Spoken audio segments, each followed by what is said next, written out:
有冇搞錯？係啦，大家好，石生，我係 Zack，我係 Ingrid 啊。咁咧，我哋今日咧就講一啲財經嘅問題啦。咁香港4月份嘅 HIBOR 咧突然間插水，1個月期嘅 HIBOR 咧就由4% 直插咗去0.5%。究竟香港發生咗咩事咧？熱錢突然間水浸香港，但經濟學活動咧就靜到拍烏蠅，冇投資啦，鼓勵唔到借貸啦，啲錢咧又買唔到樓啦，又冇走咗去買樓啦。點解 HIBOR 咧跌到同美債巨大嘅利差都吸引唔到啲人逃離咧？要改變死寂沉沉嘅市道咧，港府隆重就推出咗穩定幣噶啦。咁究竟能唔能夠帶俾香港生機咧？對聯繫匯率嘅又有啲咩衝擊啦？咁6月份咧，大陸又突然間推出咗呢個金融新政8條啦，同香港又有咩關係咧？今日咧，我哋就同大家深入討論。咁犀利啊！全部都係好專業嘅嘢，都係好經濟、好金融嘅嘢啊！大家準備3個鐘嘅時間。攞支筆記低啊！話好多嘢。咁咧，我哋就由呢個中國人民銀行行長啦，潘功勝啊，就喺呢個大概今年啱啱啦6月份嘅時候咧，咁陸家嘴嘅呢個論壇上高宣布咧，將會實施呢個8項嘅金融政策嘅。究竟呢新政8條咧係更加開放咧，定係更加限制咧？咁同香港又有咩關係咧？對於中國人咧，特別係嗰啲擔心呢個資產貶值、想轉移資金嘅中產階層，以後走資係更加容易咧，定係更加難呢？咁我哋先睇睇呢8條啦，做個拆解背後嘅意思啦。咁啊，交俾阿 Zack 咯。嗱，咁首先咧就設立銀行間嘅市場交易報告庫啦。咁啊，央行咧就要搞個大數據庫噶。咁銀行間嘅交易啦，即係譬如債券啊、外匯啊、利率互換等咧，全部都要上報。咁啊，俾央行咧就實時去監控噶。咁其實呢個咧等於就係金融天眼啦，防止銀行咧背後咧就暗箱操作，同埋控制金融風險，確保央行咧知晒成個市場嘅底細。咁啊，避免出現好似恒大咁嘅事件啦，係啦。咁第二個，不如我開埋幅相俾大家睇下，係啦。咁稍等啦，好嗱。咁第二個咧就係設立數字人民幣國際營運中心啦。係咁呢個咧就推數字人民幣出海啦，特別係去到一帶一路嘅國家嘅。咁咧其實佢嘅目的咧就係想繞過美金啦同埋 SWIFT 系統嘅喎。咁不過咧重點係將跨境交易咧就納入央行嘅監管，咁銀包都要裝 cam 啦，咁確保每單交易咧都要受到控制嘅。咁第三個咧就係設立新嘅個人徵信機構啦，就將所有嘅個人財務行為啦，譬如係貸款啊、信用卡啊、水電費啊，或者係罰款啊，或者係社會保障嗰啲咧，都全部要記入呢一個系統入邊，全面監控國人嘅嗰個信用啊。係啦，即係你唔交錢啦，或者唔聽話咧，其實你隨時啲嘢都冇晒。仲嚴重過而家喎，其實仲嚴謹過而家。係啊，咁啊逼你乖乖聽話咯。咁啊第四個咧就係喺上海咧臨港設立一個離岸貿易金融試點，喺上海劃塊地咧，話搞個離岸金融啦，但係實際上咧係當然我哋都知道係假自由啦。咁全部交易咧都要報備同埋接受監管啦。主要係俾央企同埋國企用嘅，幫佢哋喺海外搞 project 嘅。咁香港嘅角色咪削咗咯？會㗎。當然，如果以前香港都仲有好強勢嘅呢個自由，同埋都有好好嘅呢個司法制度嘅話，我相信上海其實係拼唔過嘅。不過而家香港就已經係同大陸一啲嘅城市冇乜太大嘅區別嘅時候咧，呢個角色的確係會被削弱咯。我以前聽過一個朋友講嘅，佢話上海點都比唔過香港嘅，因為最主要咧係嗰個司法制度。咁啊點算咧？就整冧咗香港司法制度，咁就可以搞得個咁啊。當然呢個係陰謀論啦，但係你諗下都幾有幾有道理噶嘛，係咪？即係咁樣搞法。咁第五個咧就係發展自貿嘅離岸債，咁就鼓勵呢個自貿區發呢個離岸債券嘅，咁但係多數係中資背景嘅假外資去買啦，去益自己有噶啦，咁幫國企同埋即係融資啦，同埋呢個測數據嘅，咁通常普通嘅民企嘅掂都掂唔到嘅。點解要咁搞咧？其實我哋一陣間請阿石 Sir 去講講啦。咁呢個係第六個啦，咁就優化自由貿易帳戶嘅，咁就話咧係方便跨境資金流動啦。咁咧呢一樣嘢我就覺得好好笑嘅。其實咧，即係我哋大家都知道，所有人都知道，由中國出錢出嚟咧，永遠都唔係因為帳戶上高有咩改善啊，俾人優化就可以改變嘅。實際上點都係要外管局去嚴格咁樣審批嘅。錢想出境咧，其實係難上加難嘅。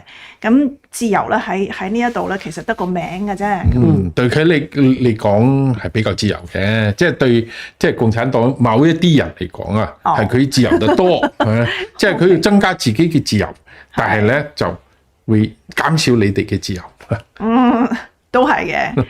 咁啊，第七個啦，咁啊 Jack 你講講啦，就係結構性貨幣政策工具創新啦。咁咧就想喺上海咧就試行呢啲新嘅工具啦，譬如係嗰啲跨境貿易再融資啊、科技債啊。咁啊定向咧俾出口同埋科技企業咧就係放水俾佢哋嘅。咁啊就其實係想幫特定嘅行業咧解決資金嘅問題。咁啊普通企業係冇份㗎。咁啊例如一家就係外貿嘅企業啦，已經出口咗啲產品啦。咁啊佢可能賒賬期係要3個月先可以收到錢嘅。咁呢個時候佢唔夠錢咯，咁點樣算咧？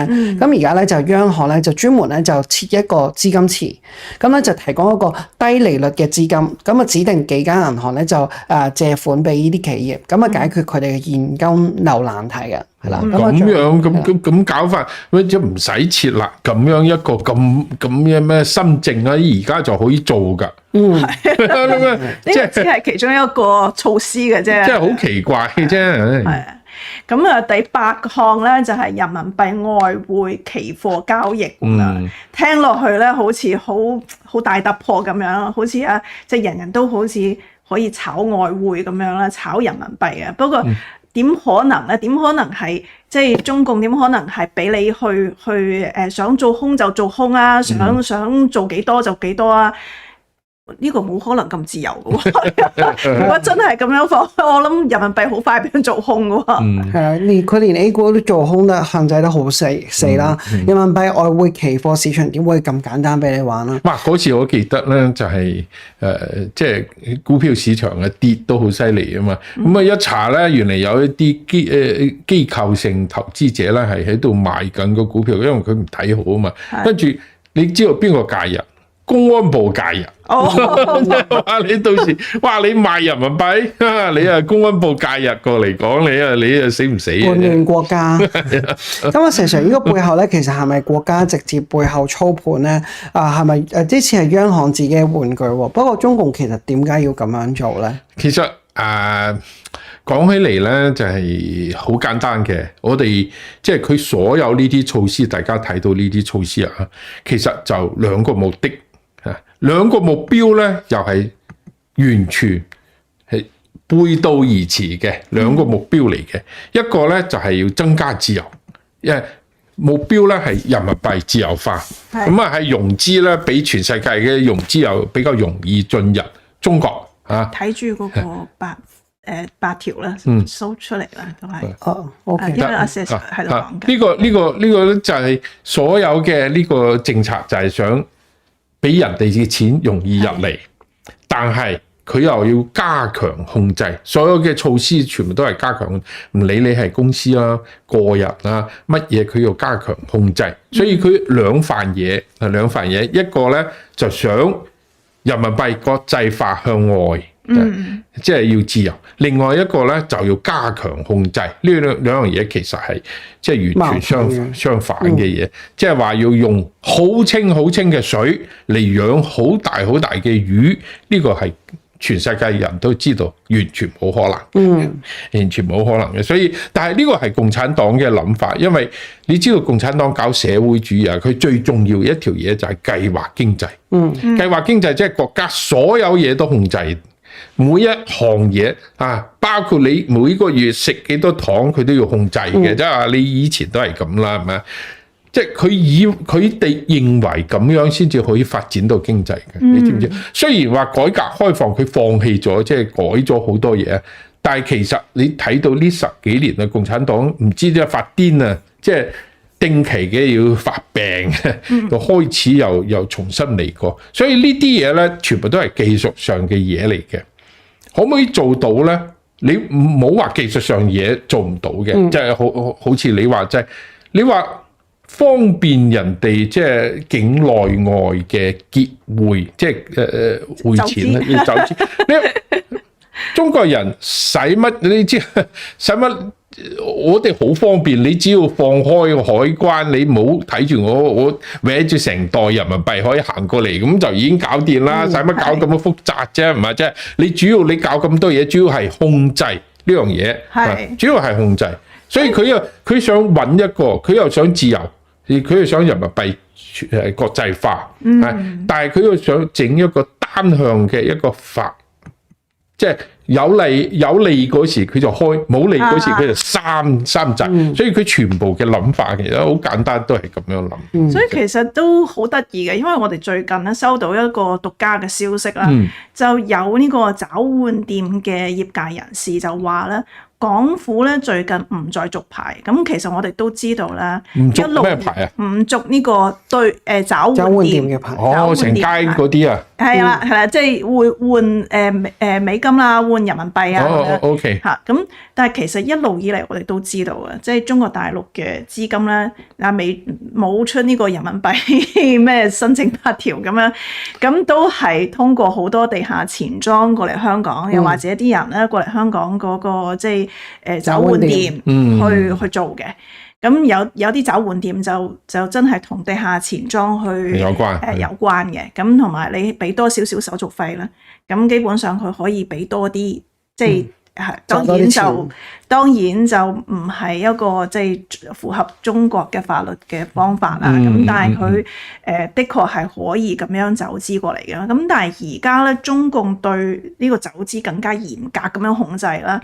咁好明顯就係亦都冇辦法去限制啲人走資嘅喎。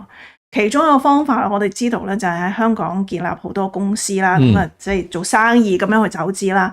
咁最近咧呢一個獨家嘅消息咧，亦都講啦，其實佢哋嘅嗰個特登走咗去做一個私募基金。咁具體嘅辦法咧，佢哋就建立咗一間香港嘅註冊嘅呢個私募基金公司啦，揾香港人做首席董事嘅。即係中國大陸人做嘅一間私募公司，係啦，不過就揾一個香港人做呢個首席董事，攞牌。係啦，咁就一個月俾2萬蚊人工俾佢，乜都唔使做嘅。咁不過如果你出事咧，咁就要孭飛嘅。咁名義上咧係啦，好危險啊！呢個係啦，其實係好危險嘅。咁名義上係投資公司啦，實質係走資公司嚟嘅。咁就目的就係將大陸嘅錢就轉往海外嘅。咁當然佢嘅。喺大陸嗰度佢就係好似一個集資咁樣啦，咁再過嚟香港咁樣去做嘅。咁其實咧，即係中共為咗防止啲錢外流，搞咗咁多嘢啦。不過即係似乎都係冇辦法，即係阻住啲人走資啦。咁我哋知道其實喺4月份開始啦，突然間香港多咗好多熱錢喎。咁但係當然啦，呢個熱錢咧，我哋知道就係由中國嚟㗎啦，亦都有好似係由呢個美資啦，亦都有都有一啲中東嘅資金喎。咁咧呢啲熱錢過嚟香港咧，就變咗呢個 HIBOR 咧係突然間就即係 sharply 去跌嘅。咁呢一個我哋今日即係要交俾阿 Zack 去講講今次熱錢咧係好特別嘅。咁我 show 幅圖俾大家睇下先啦。呢個就係 HIBOR 啦。咁啊，其實即係一個月嘅 HIBOR 嚟㗎係嘛？冇錯，係啦。咁啊係即係我哋睇 HIBOR 啦，一個月期嘅 HIBOR 咧，香港銀行同業拆息咧就由今年4月份咧就突然咧由4% 跌到去5月30號嘅0.56%，跌咗好多，係創咗近3年嚟嘅新低嘅。咁啊原因包括有熱錢啦，有譬如內地，即係呢個係外邊啲人嘅即係分析啦，係啦，內地啊、中東啊、美國嘅資金啦湧入香港，咁啊推高咗呢個港幣嘅匯率，咁啊觸及到呢個聯繫匯率7.75嘅一個保證兌換保證啦。咁金管局咧就為咗穩定呢個匯率咧，就賣港幣 sell， 跟住買美金，係啦。咁啊進一步咧就增加市場港幣流動性，咁啊導致個 HIBOR 咧就暴跌㗎，係啦。咁啊呢一個詞咧，其實 HIBOR 咧可能好多人喺買樓貸款嘅時候都知道嘅，不過咧今次咧都係不過今次講熱錢咧就解釋多少少啦。咁 HIBOR 嘅全名咧其實係香港銀行間同業拆借利率，咁就係銀行之間咧互相借錢嘅時候咧所收嘅利息嘅。咁啊，譬如可能 A 銀行今日咧就突然間周轉唔到啦，唔夠錢周轉啦，就同 B 銀行去借一個月嘅錢。咁 B 銀行梗係借俾你啦，但係當然就梗係要收息啦。咁呢啲息點樣計咧？就係由 HIBOR 嘅嗰個價格決定嘅。咁啊，但係要留意咧，就係 HIBOR 咧，其實佢唔係一個固定嘅一個數字嚟嘅，變嘅係啦，而係一組唔同期限嘅利率㗎。即係點解咁講咧？因為咧借錢嘅時間長短有唔同啊，咁啊利率就會有唔同啊。譬如有得借一日啊，一個星期啊，咁啊借一日嘅話咧就叫做隔夜 HIBOR，借一個星期咧就叫做一個星期嘅 HIBOR，咁啊借一個月咧就係一個月期嘅 HIBOR，咁啊仲有3個月啊、6個月啊，甚至1年期嘅，咁啊利率咧都當然就係唔一樣啦。咁每日朝頭早咧，香港嘅銀行公會咧就會統一公布呢一啲唔同期限嘅 HIBOR 利率。咁啊新聞話咧就係一個月期嘅 HIBOR 咧就跌破咗1%。咁點解一定要提一個月期嘅 HIBOR 咧？其實因為咧喺香港金融市場咧，一個月期 HIBOR 咧係最重要一個利率，就好似一個指揮棒咁樣噶。你買樓啊、公按揭啊，或者係企業融資啊、銀行理財產品嘅定價咧，基本上都係用一個月期嘅 HIBOR 咧，去作為一個基準嘅。咁所以咧，一個月期嘅 HIBOR 一跌嘅話咧，成個市場咧其實都會跟住受到影響噶。係啦，咁啊點解其實一個月期嘅 HIBOR 咁重要咧，而唔係譬如隔夜啊，或者3個月啊、6個月嘅 HIBOR 啦？其實原因好簡單嘅啫，就係隔夜嘅 HIBOR 咧變動得太快啦。今日一個價，聽日一個價，即係海鮮價嚟嘅。貸款係啦，咁啊貸款咁長期嘅嘢咧，又點可以入邊咧？所以就太唔穩定啦。但係相反咧，3個月、6個月嗰啲咧就係好穩定啊。但係咧，因為佢嘅流動性咧好差，更新頻率好低，成本亦都好高。咁啊，用喺個結構性嘅融資啊、票據啊，或者套息操作咧都仲得，但係用喺買樓按揭啊或者係企業流動貸款咧，其實就唔太實際噶啦。係啦，咁啊照道理咧，港幣同埋美元掛鈎啦 ，HIBOR 咧低到去0.56%，而美債嘅收益率咧係達到4%、5%咧，其實呢一個係一個好大嘅一個套利嘅空間嚟嘅。只需即係正常人咧，如果真係想有少少。可能即係有少少想賺錢嘅心嘅話咧，你都可以借港幣，然後就買美債，咁啊就基本上可以話用一個好平嘅本，或者甚至係無本去申利嘅。不過咧，市場咧就冇出現呢個預期嘅套利熱潮，咁完全係好出乎意外咁樣躺平，甚至去到6月尾，雖然 HIBOR 已經升翻去0.97%啦，咁啊但係顯示咧即呢個代表就係已經有啲熱錢開始撤走啦，係啦，但係仍然咧都冇出現個套利嘅現象。咁啊，外匯市場交易量咧冇明顯咁樣增加啦，又或者冇證據顯示咧就係香港投資者咧就大規模買入美債等等。金管局咧就不停咁樣賣港幣啦，係啦，咁 HIBOR 呢段時間不停咁樣跌啦，係啦，咁所以呢個聯繫匯率咧，其實呢一個即係 HIBOR 嘅嗰個利率同嗰個美債嗰個咧，其實係有少少唔 balance 啊，係啦，咁問題嚟啦，點解會咁樣嘅咧？點解無本申利嘅嘢都無人問津嘅咧？而且啲錢咧係冇令到借貸態增加，冇轉化為投資，冇買樓，冇開公司，對香港嘅經濟咧幾乎可以話係零貢獻啦。咁啊，似乎呢啲錢咧喺度只係短暫咁樣停留喺度，而唔係要投資喎。即係呢啲雖然叫做熱錢，都唔係想賺錢，係啦，雖然叫做熱錢，但係佢唔係想賺嘅，係啦。咁啊，更加離譜就係啦。咁其實阿石 Sir，即係點解會咁樣嘅咧？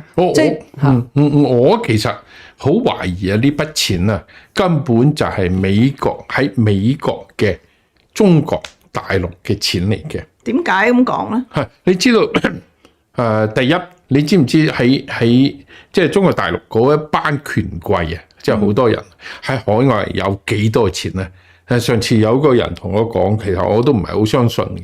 佢話最少有10萬億美金。哇！10萬億美金啊，好多好多錢嘅。咁啊，呢個當中咧，當然大部分喺美國，當然好多呢啲錢啊，10萬億佢擺喺唔同嘅資產度嘅，有啲房地產啊，有一啲股票啊，有啲基金啊，有啲債啊，但係都有好多，譬如流動性比較高嘅一啲資產啦，譬如話國債啊，或者係喺銀行嘅存款啊，呢一啲可能都好多錢嘅。但係點解喺4月份，我點解話你要4月份咧？啱啱4月份呢筆錢就即係會走咗去香港咧，因為嗰時特朗普開始打貿易戰。哦，係啊，你知唔知啊？嗰次打貿易戰嗰陣時係曾經傳出嚟話要查佢哋嗰啲資產。冇錯，因為打貿易戰你唔知道後邊會打成點嘅。係咁啊，對於美國佬嚟講咧，你打到損失咗，即係其他譬如話國債啊又升啊，即係或者係點啊，即係息口啊會升啊，或者你買一個國債可能會下跌啊，呢啲可能會損失啊，呢個係另外一件事。但係對於有一啲喺明顯係中國權貴嘅錢，包括好多中國大陸嘅國有公司、國營公司、央企啊，佢都有好多錢擺喺美國嘅。佢又最驚乜嘢咧？如果呢個貿易戰打起啊，俾啊特朗普一凍結你啊，即係咪？都當時有人威脅㗎，我即係將佢啲錢全部凍結啊，或者宣佈呢個錢邊個有幾多錢咁啊，宣佈所有權貴，因為呢個係好危險嘅一樣嘢，所以咪就走佬啦。我諗啊，呢一啲錢咧，最少可能都有1-2千億美金，因為你俾10萬億嚟俾嘅話咧，即係1000-2000億嘅美金係比較。即係流動性比較高嘅呢啲資產咧係好合理嘅，所以呢一筆錢可能就走水嘅，咁啊就走咗去香港。所以問題你睇到佢走咗去香港，佢會唔會攞翻嚟美國投資啊？一定唔會嘅。即係佢第二，佢攞去香港，佢根本就唔係因為睇好香港嘅經濟，佢唔係話投資香港嘅，所以呢一筆錢過咗去之後，佢唔會買樓嘅。佢唔會開公司嘅，佢唔會買嘅香港嘅債嘅，佢乜都唔做，佢就擺喺銀行嗰度就係存款。其實係臨時避險嘅啫。冇錯，我認為係咁樣。所以你而家點解又翻轉頭又走翻嚟啦？升翻咗少少。因為而家特朗普同中共已經簽咗嗰樣嘢啊嘛，睇嚟冇事咯喎，係咪啊？即係可能嗰筆錢就慢慢咁就又撤翻嚟嘅，所以我自己認為呢個香港嘅 HIBOR 呢個低啊，可能會下個月可能就會升翻，即係正常翻，係正常翻。所以喺呢個時間咧就係。當然你話其他人會借錢啊，會點樣？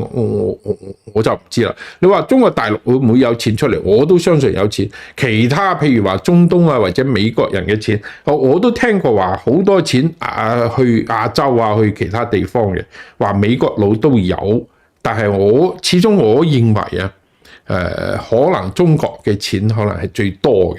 但當然都有，因為喺美國即係嗰啲。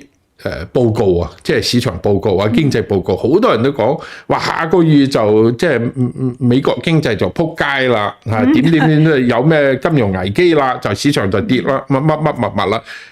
其實由舊年嘅由呢個24年嘅9月份、10月份就開始講咧。咁到而家都冇任何嘢發生啊！呢即係，但係好多人可能真係相信嘅，因為我都聽到好多人講，因為點解？因為報紙講，因為嗰啲你知道嗰啲左媒啊，不停咁講咧，特朗普上嚟一定會呢樣嗰樣，啊通脹會高，跟住就呢樣嗰樣就講，其實一樣都冇發生，完全冇嘅。但係如果呢一種咧，就唔會特登即係突然間喺4月份，全部啲資金就過嚟香港。冇錯，佢可能去其他地方，佢可能去歐洲啊，或者去日本啊，即係嗰個水池更加大嘅。咁啊喺去咗香港咧。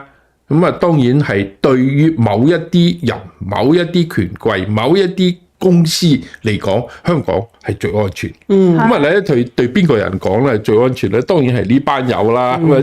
但係佢哋又唔投資喎。佢當然唔投資，即係又唔會喺呢度買樓。因為佢隨時諗住走噶嘛。香港唔係一個安全嘅地方嚟㗎。其實佢哋對香港都冇信心咯。係啊，因為當然，因為佢嘅錢即係遇到而家嘅美國。特朗普嘅呢個問題，香港就係安全嘅。如果特朗普嘅呢個因素一撤，香港嘅唔安全嘅因素就變成北京啦。因為查佢嘅錢啦，所以佢會走嘅，你知唔知啊？所以其實中國大陸好多，我哋上一次都講，好多中國大陸走資啊，走過嚟香港，佢都唔自在擺喺香港嘅。所以佢而家中國北水啊，所謂過嚟香港，佢唔喺香港買樓，唔喺香港做公司，冇錯，唔喺香港做大嘅投資，因為佢揾時機咧去其他地方嘅，包括東南亞，甚至歐洲或者日本或者美國或者加拿大嘅其他地方，佢都隨時要走嘅。不過香港呢度咧係一個自由嘅水池，係暫時嚟講仲係自由嘅水池，所以佢將佢淡水先倒落去先講，到時咧搲翻嚟就擔住就走㗎啦。你知？我可唔可以問下咧，佢會唔會都有可能想低調啲，即係盡量少一啲投資動作，就係可以令到呢筆錢即係好低調地喺香港留喺度。其實冇得低調嘅，你入咗銀行系統，個個都知你邊個嘅。你匿去邊度啊？匿埋邊度啊？匿唔到嘅，你知？因為香港嘅所有嘅數據，中國政府全部都知嘅。係你冇得走嘅。你以為你擺錢喺銀行，你唔買樓啊，就係低調，你就係咩？即係對於防止走資嘅中國政府嚟講，呢個完全一樣嘅，冇乜分別啊。都係。咁如果即係其實嗱，而家香港政府咧就做咗好多措施啦，就又搞呢樣又搞嗰樣，刺激經濟啊點樣，但係冇一樣可以令到呢個市場活躍翻。係啊。咁同埋個信心咧，完全好似失去晒咁樣啦。咁而且咧，即係呢個熱錢咧，好似嚟呢度咧，又好似失去咗個方向，完全係進退兩難嘅。咁金管局咧，又有冇辦法去應對呢一樣嘢咧？或者交俾你講。其實咧，如果即係政府咧，佢想刺激翻香港嘅嗰個投資嘅嗰啲活動咧，其實佢係有一張新嘅牌嘅，佢準備咧大力咁樣咧就係發展港元穩定幣嘅。咁6月6號咧就港府就已經公告穩定幣嘅條例咧就將會由今年8月1號開始實施啦。咁啊，中國互聯網嘅大佬啦，譬如阿里巴巴同埋京東咧，亦都已經宣布咧要申請港元穩定幣嘅牌照，咁啊就想搶佔呢個市場嘅。事實啊，你不如講下咩叫穩定幣先？穩定幣要講穩定幣，要先講乜嘢叫做數字貨幣，乜嘢叫做區塊鏈。點解需要呢個區塊鏈同埋呢個數字貨幣？因為而家嘅金融系統啊，係全部都係有銀行、中央銀行啊，有國家監管，跟住有中央銀行，跟住有銀行，跟住我哋全部錢喺銀行嗰度，所以你如果想交易，你要通過銀行。銀行咧，如果係國際間嘅銀行，佢要通過國際間嘅結算系統又過去，咁啊呢個時間好長。另外，佢有一筆好絕對不低嘅交易費，係一筆錢嚟嘅系統，我哋大家都知道。係啊，即係你每一筆都要成50蚊美金，係啦，50蚊美金就少啲嘅，有啲多啲仲貴嘅。係啊，所以呢樣嘢咧，其實就係呢個係同埋另外一個問題就係所有我哋而家講嘅錢啊，都係中央銀行發行嘅。而嗰個錢本身咧都係一張紙嚟嘅。嗰張紙係咩意思？嗰張紙係一個欠條。即係我爭你錢，我寫張條俾你，嗰張紙不過係政府寫俾你嘅，係一樣嘅。即係你攞住呢張嘢咧，你可以周圍即係嗰張欠嘅條，可以周圍人哋攞。其實即係呢個係錢，所以即係，但係你可以諗嘅，對於一個政府嚟講，當佢財政唔夠嘅時候，佢會做乜嘢？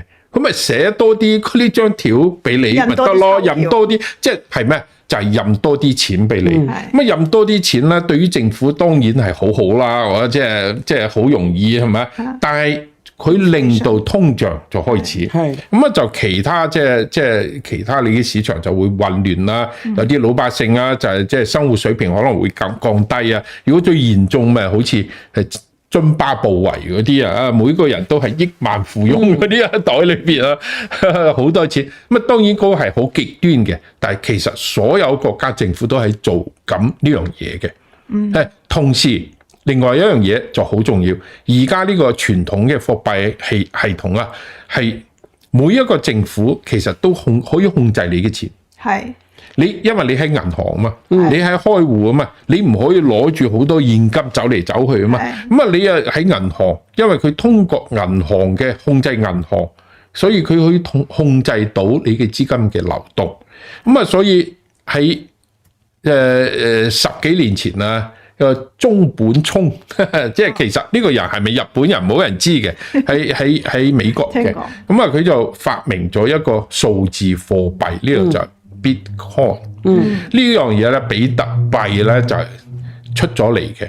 出咗嚟之後，佢嘅好處係咩咧？佢話我呢個咧係可以交易，係可以喺網上邊，冇人可以阻止到你，冇人知道你係邊個，係你啊買乜鬼嘢，你只要喺網上邊做嘢，你就完全，而且係冇得變嘅，係唔可以更改嘅。而且呢個發行唔係佢發行，而係佢做咗一個數字嘅一個計算嘅模式啊！你要計到嗰條數，等於你有嗰個比特幣，係即係掘礦咁樣。即係嗰一種嘢就叫做掘礦啊！因為而家即係咁啊，當然呢樣嘢咧就係嘈咗好耐啦。我相信好多朋友都知道。咁啊，好多人就問啦：呢個比特幣究竟係咪錢嚟㗎？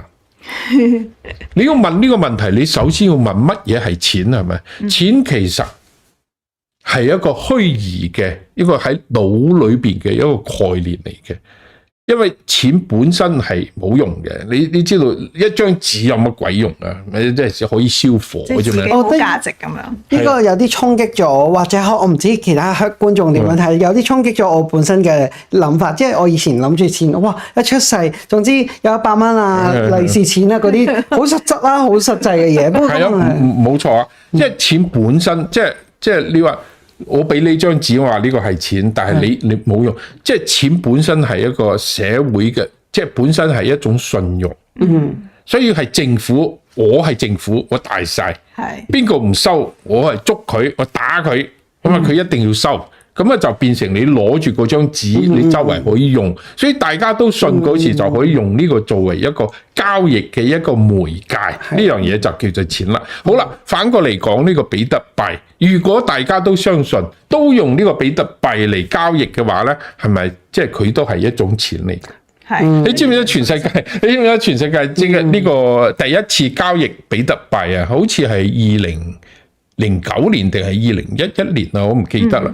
喺美國某一個州有個人啊，就佢都係玩比特幣嘅。佢話有個其他人打電話，你收唔收比特幣啊？如果收我買 pizza 咁話得。你知道嗰一個 pizza 咧，好似係唔知幾十個比特幣嘅。嗰時好平，嗰時得幾分錢啫嘛。你知啊，即係當然你計埋可能即係計埋可能得10幾美金。幾十個計埋。咁而家你諗起話幾百萬美金啦，已經係咪？10萬蚊一個比特幣，你計下，幾百萬。所以嗰個 pizza 咧，嗰個 pizza 係全世界最貴嘅一個 pizza 嚟嘅。嗰次係第一次。咁慢慢咧，大家都知道比特幣就越嚟越即係價格越嚟越高嘅。咁好啦。比特幣而家就可以喺網上面交易，因為我同你交易完全唔通過政府。我想同你買乜嘢你就寄過嚟，咁我俾比特幣俾你，就完全係呢個冇得更改，又冇得造假，又好秘密，冇人知，政府都 trace 唔到嘅。咁就當然好方便啦，係咪？但係佢有個問題。即係好多人開始玩呢個比特幣，覺得未來尤其係 Web 3.0即係未來物聯網佢哋講嘅，即係所有嘅呢個空間全部都要喺呢個互聯網上邊操作嘅。咁當然你就唔可以攞嘅信用卡，因為嗰個係第三方嘅，好容易俾人偷你嘅信用卡嗰啲嘅 information 俾人偷走咗。咁就比特幣呢個性質就變成越嚟越重要啦。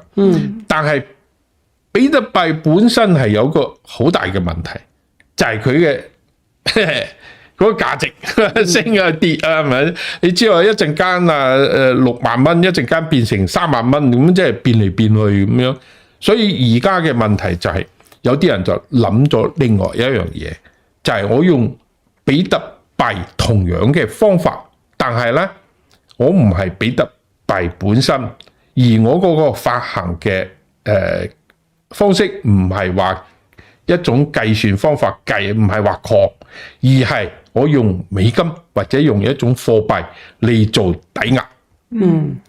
咁我就可以發行俾你咯，發行俾你，你就可以喺網上邊買嚟買去，乜同比特幣差唔多，都係一個區塊鏈嘅一個交易嘅方法嘅。咁就當然就係即係呢個穩定幣。就咁樣就出嚟，即係變咗係1蚊美金就1蚊嘅呢個穩定幣咯，美金嘅穩定幣，咁即係港紙都係啦。係冇錯。嗱，譬如我講一個例子，大家知嘅，中國古代以前咧係用銅做錢嘅，或者用銀做錢嘅，金呢啲做錢嘅。大家諗下，如果你由山西走嚟廣東買嘢，你要抬住幾多銀做先過嚟，好辛苦嘅大佬。咁所以有銀莊有票咁樣，佢就喺每個地方都有佢自己嘅鋪頭佢就寫張紙俾你你俾錢我就得噶啦，我寫張紙俾你，呢個係證明你已經俾咗錢啦，你去嗰邊攞就得噶啦。呢個係最早嘅所謂嘅銀票，後尾就因為呢個有用咧，就大家就開始即係出街你1000兩、2000兩、3000兩、5000兩，你攞住一張銀票，你就可以做到嘅。而家其實呢個就係貨幣嘅價值，佢本身後邊一定要有保證，就夠 credit。所以點解主權貨幣我哋講嘅港紙又好美金又好，後邊有個政府，就係主權貨幣。其實講嚟講去都係個信字，所以而家嘅比特幣佢嘅信用係咩咧？佢刮晒全部2200萬，即係佢唔會增加嘅，佢就係咁多噶啦，係嘛？而家穩定幣嘅佢嘅 credit 喺邊度咧？因為我係1比1俾嗰個法定貨幣，咁好，你點樣保證你1比1咧？咁你要將美金攞嚟擺喺後邊，即係我係有咁多美金，係所以我發行咁多呢個穩定幣俾大家，咁就喺網上面可以用啦，就係咁嘅意思嘅。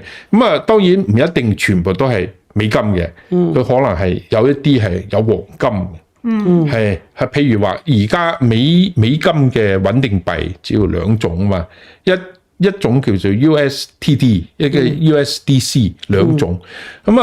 即係 USTD 嗰個咧，就包括比特幣其他嘅都係即係我作為佢嘅儲備係可以用嘅。USDC 咧就更加比較合規嘅，因為佢哋係大嘅投資銀行嗰班人做嘅，因為佢哋做咧，佢哋真係買咗好多嘅呢個美國嘅國債啊、短期國債同埋美金喺後邊支撐佢，所以佢就即係所有嘅監管啊都可以睇得到，而且佢哋為咗增加對所有人嘅呢個信心，佢就每個月佢都會公布佢哋後邊嗰個儲存係咩回事，即係嗰個儲備係幾多錢，係點，係投資擺咗喺邊，有冇損失啊？佢都全部擺出嚟，咁啊先至有信心嘅。所以呢一種咧就係比特幣，但唔係就係穩定幣。穩定幣咧，但係佢都係用區塊鏈嘅呢個方式嚟交易，咁就變成咧全世界都可以交易快、平，你啊交易。而且好方便，我同你交易，你喺英國，我喺美國，我即係兩個人一撳，你接收，咁過咗去啊，唔使去銀行填表，又唔使話你嘅錢係邊度嚟，點解去嗰度，又唔使交手續費，當然都唔使通過美金嘅呢個 SWIFT 系統啊。但係佢始終都係要政府 monitor 嘅。係冇錯，所以香港而家要做嘅就係做呢樣嘢。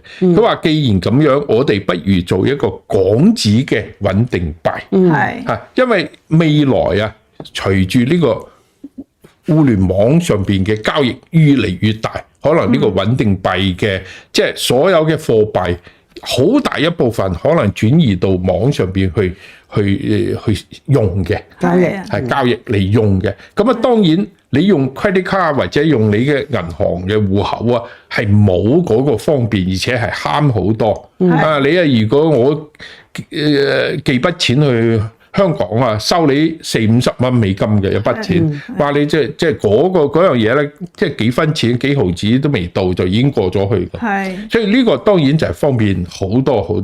聽落去都幾好啊！加密貨幣啊概念啦，咁亦都有。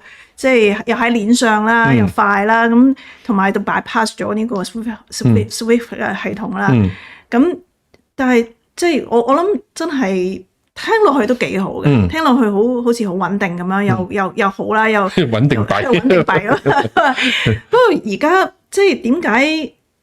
港府而家咁睇重呢一樣嘢啦，阿 Zack 你不如講講啦，嗱，咁雖然叫做穩定幣啦，不過始終咧，其實佢係區塊鏈上咧係要抵押嘅，咁所以咧都唔係話100%咧完全冇風險嘅，尤其喺香港。咁一陣咧，我哋都可以請阿石 Sir 講呢一部分啦。咁我哋首先講一講咧，就係港府而家咧點解要搞穩定幣先？咁咧其實佢有幾個 point 嘅。首先第一咧，佢想啦嚇，佢想咧就係搞翻港幣啊，咁啊將呢一個而家香港入邊咁多個資金咧，就即係呢個死水咧搞翻起佢。咁我哋之前有講過啦，就係香港其實而家最大嘅問題咧並唔係冇錢，而係啲錢擺咗喺度唔喐，係啦，冇人借錢，冇人投資，冇人搞生意，成個市場都好似冬眠咗咁樣嘅。咁啊，但係咧穩定幣喺上年咧就即係可能有好多投資嘅工具，好多嘢可以玩啦，譬如係鏈上借貸啊，或者跨境支付啊，或者係資產交易自動結算啊等等咁樣啦。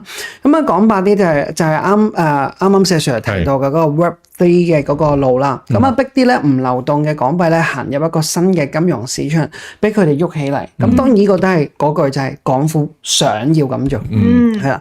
咁如果穩定幣用得夠廣咧，其實甚至可以解決即係好多小企業嘅即係收款難嘅嗰個問題啦。咁啊，如果小企業佢自己生意好咗啦，咁啊就自然就會借多啲錢，咁啊就擴張，咁啊經濟咁樣一來一回咧，就又有翻個 loop 啦。冇錯啦。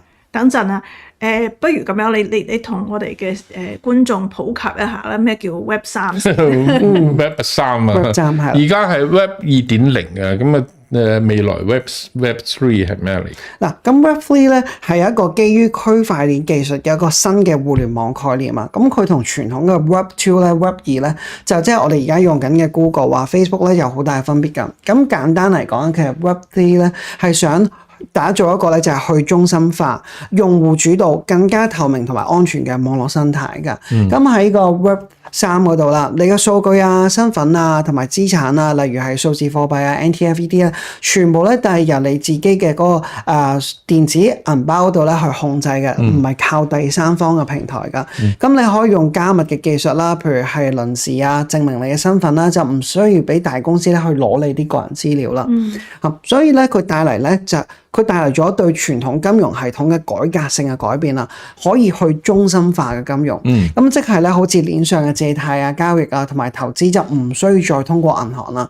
又或者咧，用嗰個電子貨幣咧，又好快啦、好低成本，好似石 Sir 啱啱講咧，就跨境轉賬，咁完全咧就唔需要通過一個銀行系統啦。咁即係將互聯網由大公司主導變成咗用戶主導。咁呢一種模式，咁就用戶變咗有更加多嘅控制權啦。冇錯，你繼續啦。咁啊，第二個政府想要咧就係吸引一個幣圈項目同埋資金咧翻香港咁樣啦。咁而家咧傳統金融界咧都集體即係唔睇好香港啦。但係咧搞虛擬貨幣嘅嗰班人咧，就好需要一個合規嘅穩定幣咧做結算工具。咁啊，香港而家咧就話啦，即係我哋有政府擔保啊，有合規監管啊，咁可以喺鏈上用啦。咁呢個幣圈嘅項目咧，真係有可能咧喺呢個香港落地嘅，即係呢個穩定幣係啦。咁啊，佢哋一嚟咧就資金咧就即係呢個穩定幣一開始咗咧，資金就即係佢哋就想啦，資金就跟住嚟，然後開發團隊又嚟，咁項目多咗，又開始就借錢投資，咁啊又個勢又慢慢出翻嚟啦，係啦，咁啊香港咧就即係希望就用呢個 Web3 嘅一個新嘅金融領域咧去重啟個信貸嘅循環。但係我即係問呢一度啦，其實點解啲人即係如果港府諗得到呢一樣嘢，啲老實講。有美金嘅兩種嘅穩定幣㗎啦，咁點解啲人唔用美金而用？我頭先你哋講到呢度咧，我突然間諗起呢樣嘢嘅。係，我認為港幣嘅穩定幣可能係主要吸引係中國大陸嘅錢。即係佢哋唔因為想避險，唔想喺即係俾美國牽制。係，因為中國大陸其實佢個即係。新科技即係互聯網啊、Web 3.0啊，都其實好發達嘅，即係做得好比較好前，好早之前已經。但係佢而家嘅限制，一個好重要嘅一個限制就係即係網上邊即係呢個區塊鏈。區塊鏈其實中國政府係唔俾私人公司搞，佢要自己搞，佢要自己搞人民幣嘅即係數字人民幣，佢都係一個區塊鏈，但係佢嗰個區塊鏈咧。就唔係自由區塊鏈嚟嘅，佢係一個有中心化嘅一種數字貨幣嚟嘅，所以其實呢一種嘢咧係完全唔符合Web 3.0嘅呢個趨勢，因為做法係唔得嘅。所以而家中國政府咧，因為之前幾年就推咗呢個數字人民幣，推下咧，發覺唔對路，即係有少少有啲問題嘅，所以而家都停咗。佢哋唔知道應該點做嘅。我相信咧，就既然我搞唔到，不如如果我繼續咁樣封住咧，可能呢班友咧全部去買 USDC 去做變成嗰個美金嗰度。咁啊，不如就香港推啊，因為有個隔離牆啊，咁有個防火牆喺香港，起碼係肥水不流外人田啊嘛，係咪？起碼喺香港，我自己覺得啊，可能係即係中國政府同埋港府一齊即係計算嘅一樣嘢嚟嘅。所以你話呢個咩深圳8條啊，同香港呢個同時差唔多時間出，其實呢個我唔覺得係一個時間上邊嘅巧合嘅，係啦。咁啊，啱啱講到就係北京啦，其實咧第三個啱啱都想講就係佢哋想搞一個 Web3 咧，其實同北京都有關嘅，佢係一個佈局全球佈局嚟嘅，係冇錯，就係幫呢個人民幣國際化。而家咧全球加密市場咧多數都係用美元穩定幣啦，咁啊人民幣咧根本就係冇佢嘅歌仔唱㗎。係但係如果香港咧可以將呢個港元穩定幣咧做大做強嘅話啦，咁將來咧就可以同離岸人民幣資產咧就連結起嚟，咁啊搞跨境結算，咁咧就即係可以繞過咗一個正式繞過咗，係啦 SWIFT 系統同埋美元，咁啊就一條數字化嘅新路啦。咁啊舉個例子咧，即係譬如可能有個香港 Web3 嘅項目嘅開發者啦，咁就攞港元穩定幣上鏈去融資，咁啊喺項目發行接受人民幣資產注入啦，即係呢一個項目咧，佢接受人民幣啦，咁啊回報咧就用翻港元穩定幣去俾錢，咁啊成個流程咧就等於係避開咗 SWIFT 啦，同埋美元啦，咁啊人民幣資產咧就流入咗，用呢個方法流入咗全球嘅嗰個數字金融生態，咁呢個咧其實就係北京嘅大計嘅，係啦，咁啊，但係如果咁樣，其實即係聽落去好似都幾大嘅一個計劃啦。咁但係硬係覺得有啲問題嘅喎。我想問咧，咁嗱，即係而家變咗一個鏈上高嘅一個貨幣啦，一個鏈下嘅貨幣啦。個鏈下貨幣咧就躺平咗，個鏈上貨幣咧，如果真係好活躍咁嘅時候咧，咁兩個嗰個未即係唔同嘅喎。咁啊嗰個好可能。一個價錢同另外一個價錢之間有好大嘅差別嘅喎。而家香港啊比較慘嘅地方就係啱啱夾住喺人民幣同埋美金中間，夾住美國同埋中國之間。係兩個國家，我哋講啊，未來啊，可能有啲人講未來100年啊，可能係即係全世界睇乜嘢？最主要嘅國際關係就係美國同中國嘅關係，兩個人嘅戰爭，兩個人係咪即係做生意，即係會決定啊未來嘅呢個世界嘅發展啊，好重要。咁啊，其實咧而家中國同美國爭嘅乜嘢咧？最爭嘅其中一樣嘢就係呢個貨幣，即係人民幣要變成國際化，要將美金由全世界驅逐出呢個主要嘅結算貨幣。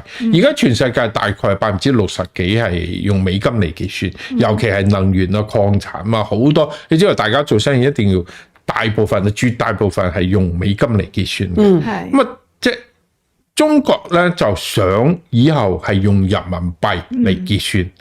但係過去呢幾年啊，其實人民幣喺全世界結算嘅比例係降低嘅，而唔係增加嘅。係即係 even 係一帶一路嗰啲國家都完全係降低嘅。所以當然呢個係對於中國政府嚟講，呢個係一個好大嘅雄心，係佢想做呢樣嘢。但係你諗下，你要全世界結算，你第一個要求就係自由化，係嘛？你去中心化。你要自由化。美國雖然係美國有一個 SWIFT 系統啊，佢係幫你結算，但係佢唔會阻止你嘅，除非你即係做咗好大嘅壞事，佢可能先至喐手。但係平時佢完全唔會喐手噶嘛，甚至你戰爭打成咁樣，佢都唔會做得太過分，係咪？所以中國政府如果人民幣佢本身係根本都冇自由化，你嘅經常帳目都冇自由化，你仲冇話資本項目係自由化，你根本都冇嘅。譬如話而家我前幾日先睇到一個朋友去銀行啊，即係喺網上面講，佢話去銀行取翻攞翻2萬蚊美金，佢自己存嘅美金，但係人哋會問佢：你攞嚟做乜嘢啊？你啲錢邊度嚟㗎？你攞去做乜嘢啊？你要做乜嘢啊？你最後要佢去派出所，要公安局登記，點樣先至攞到嘅？因為呢一種嘅咁樣，你點樣國際化咧？其實我諗起咧個新政8條當中第8條咧，佢講人民幣期貨交易啊呢個部分咧，我諗咧。應該係佢想為咗令到人民幣國際化而做嘅一個樣嘅啫，即係想俾人一個錯覺，就係話我而家都可以自由買賣啦，你可以做空啊，即係 so called 係咁樣啦。咁俾人一個樣好似即係好似一個基礎咁樣，好似令到大家覺得人民幣而家都可以自由咁樣買賣啦。所以而家。佢又做一個樣，但係其實想做到可以行幾遠，我諗其實好有疑問嘅，因為上海咧其實作為佢10幾年前就已經講應該超越香港，變成一個國際金融中心嘅，但係點樣做都做唔到，原因就係因為你人民幣根本就冇自由化，你其他外資銀行根本入去都係做唔到嘢嘅。即係你根本都即係你點樣做呢個金融中心咧？你攞錢嚟就得，你攞錢走，對唔住，佢棘住你噶嘛，係咪？即係全部呢樣嘢都做唔到，所以而家佢係兩步行，喺上海試一個新嘢，睇下可唔可以做到國際人民幣國際化。另外一隻腳，我認為就係用人民幣嚟慢慢取代香港嘅港幣。或者個名冇叫做人民幣港幣未改成人民幣，但係佢個核心嘅資產變成人民幣嘅資產，掛鈎係人民幣，最後係同美金係脫鈎，同人民幣掛鈎。其實而家香港嘅外匯基金有幾多美金，有幾多人民幣，佢冇講㗎。係根本冇人知㗎，佢就知我哋外幣資產有幾多，但係外幣資產有咩咧？有黃金啊，有日yen啊，定係人民幣，定係美金啊，定係歐元啊？佢唔會同你講嘅，因為好多朋友即係喺中國大陸都提醒啊，就話其實香港嘅外匯基金裏邊嘅美金已經併入咗中國大陸嘅外匯管理局，已經即係佢哋係咁講啦，即係話你都 make sense 喎。係佢入邊咧，只係人民幣，即係你如果有人嚟賣港紙要買美金走，咁啊中國再由嗰度攞錢過嚟，即係佢都係下邊你都睇唔到，所以你嗰個貨幣其實已經即係嗰個本質已經開始變化，所以佢未來即係中國政府即係將香港嘅所有自由全部剷除之後，佢一定會保留一樣嘢，就係貨幣港紙，佢唔會變嘅。所以其實好多人講，呢個香港你唔使用港紙啦，要用人民幣係咪？即係算數啦，大家一樣咁樣。但係唔係香港人唔想，唔係港府唔想，而係中國政府啊，絕對唔會俾你咁樣做，因為佢嘅國家嘅貨幣一國兩制係對於中國政府嚟講係賺到太多嘅便宜啊！即係呢個係太好用啦。如果美金又攞嚟做一個加州嘅加幣，咁啊就即係搞，即係下邊搞一搞，即係另外一回事啦。另外一個古仔啦。但係佢而家係做，但係我始終係覺得港幣嘅呢個穩定幣，佢係有問題嘅，因為點解美金嘅穩定幣係可以普及啊，或者可以用咧？因為全世界，因為你穩定幣，你係本身就係用呢一種貨幣嚟交易，我就用咗呢個穩定幣。因為我譬如話我買石油或者我買其他貨，我係用美金嚟交易，但係為咗方便，我就用呢個穩定幣嚟同你交易，咁就快啊，成本低啊嘛，就好 make sense 嘛，好 make sense。但係你香港港紙，你攞嚟同邊個交易咧？你全世界你除咗喺香港或者除咗喺中國大陸，某一啲即係一啲人一啲公司啊，可能仲有申請一個資格添啊，又唔符合資格唔俾你玩呢個穩定幣港紙嘅穩定幣，所以變成你呢個用嘅呢個場景，你用嘅範圍你好細啊嘛，所以你呢個港幣嘅穩定幣就變成一個好奇怪嘅嘢啦。所以我就講香港港紙本身已經係美元嘅穩定幣啦。咁啊再嚟即係港元嘅穩定幣就係美金嘅穩定幣嘅穩定幣。所以其實呢一樣嘢會唔會根本都唔係港府想搞出嚟？我認為係。根本就係，因為其實港府啊，香港嘅金融嗰啲官員已經講咗啦，香港未來嘅最大嘅任務就係協助中國推動人民幣國際化。因為其實港紙喺呢個地方，包括港元嘅穩定幣喺呢個階段，其實就係起呢個作用，即係點樣令到人民幣可以國際化，其他國家可以用人民幣。甚至係包括呢個穩定幣可以區塊鏈Web 3.0都可以用人民幣，但係而家有個過渡嘅嘢就叫做港元。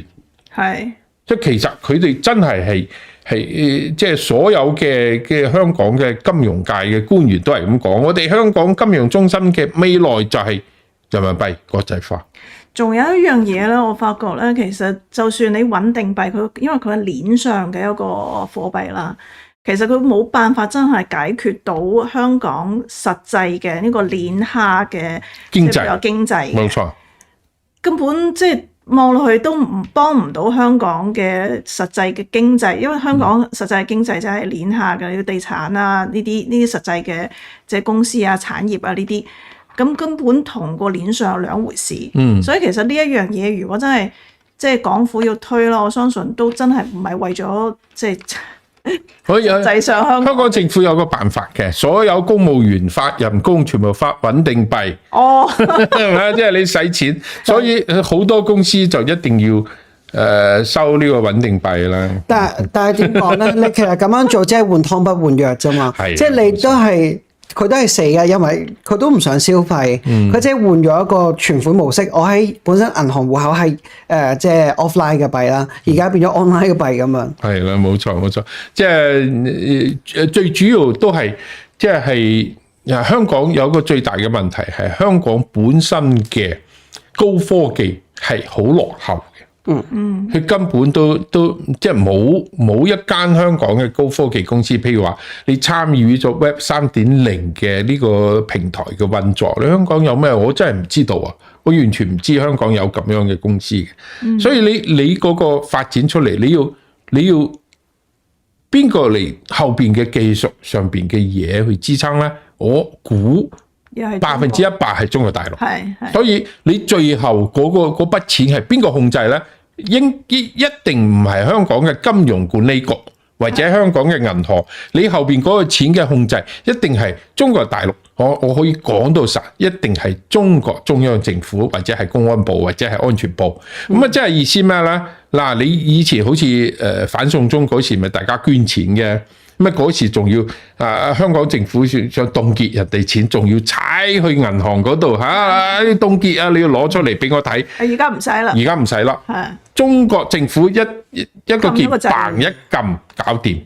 所以其實即係佢變成咧呢個中國政府更加控制香港嘅一種手段。所以其實佢有好多種呢個目標喺裏邊嘅，我覺得，即係所以你睇起嚟可能大家有信心可以買嘅，我就冇信心啦。係咯，其實我都想問你即係香港觀眾其實最擔心即係最想知道就係我值唔值得買？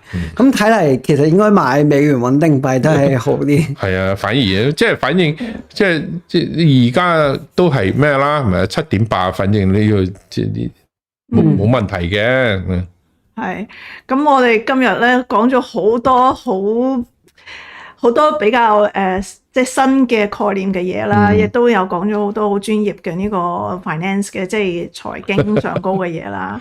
咁但係都好多謝石 Sir，因為都的確真係腦洞大開啊！因為有好多我哋可能睇落去表面上高唔拉更嘅嘢，原來咧佢哋後邊有咁多嘅拉能嘅。咁我哋今日嘅節目咧就到呢度啦。咁多謝大家記得收睇啦，記得訂閱我做你嘅會員，訂閱仲有 like、share、comment 就寫多啲咧。就係其實對我哋幫助好大啊！如果你分享俾朋友，都對我哋幫助好大。當然幫助最大啊，直接俾錢啦，唔使穩定幣，就係咁俾就得㗎啦。好啦，咁就到呢度啦。講笑，大家，好，拜拜。